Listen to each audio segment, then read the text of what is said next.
guys! Welcome to my vlog. I have a slight chicken ninyo guys kay earlier this morning sa tayo mo sa CESC or mas known siya as a Community Engagement, Solidarity and Citizenship. Among maestro di ay kay gipangatagan mi ganiya og handouts. Nya ang among gi-expect kay mag-discuss ra si sir about sa handouts. Nya and then later ang among wala gi-expect maoy na hitabo kay ang gatong handouts nga gihatag ni sir sa amoa kay among basahon nya ini ka uli namo sa gikan sa eskwelahan mag-video mi sa mong kagalingon or mag-vlog mi sa mong kagalingon kay amo ihatag or amo isulti og unsay insights or self-understanding din namo sa certain topic nga ihatag ni sir sa handouts. So mga goy, dili na ta magdugay kay daghan ba kay tagbuhaton sa balay nga dapat gyud mao man karong adlaw. So ato iskutan karon mga guys kay about ni sa conflict theory ni Karl Marx. Conflict theory. Kamo guys, namoy ideas or insights, understanding about ani nga theory? Comment down below sa kini nga video kay magsugod na ta.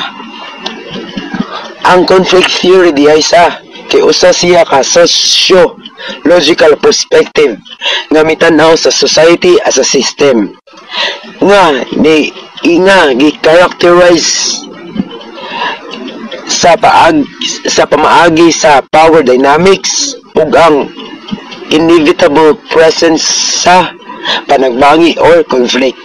Bali, ang kini di ay nga theory kay ni emphasize siya sa role sa social inequality like sa kanang mga hierarchy or example sa Europe sa late 1900s or early 1900s like sa katong upper class nga gitawag nga bourgeoisie ug ang proletariat or also known as the lower class sa Europa. Kay kini sila di ay sila competition para sa mga resources, kwarta ug power. Ug kini mga class or kini mga grupo sa usa ka society kay gastruggle sila sa paghimo sa social order.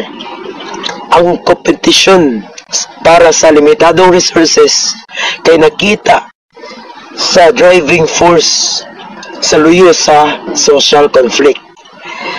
Sa katong mga position of power or position sa mga kapangyarihan na ilang gigamit sa pag-influence or pang-influensya para ila ma-maintain ang ilahang advantages.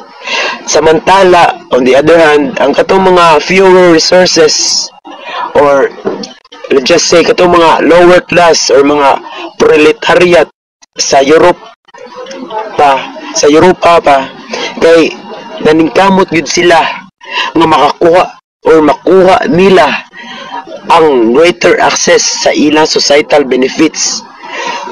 Ang resulta diani kay nisaka ang panagbangi o ang conflict tungod ra sa duha ka grupo or class. Mao kini ang dominant grupo or class ug ang subordinate nga class or ang subordinate group. So dili na ta magdugay guys, mo dito akong insights, my own understanding and ideas sa conflict theory ni Karl Marx. Sa sunod na pod nga vlog mga guys, daghang salamat ug maayong hapon kaninyong tanan.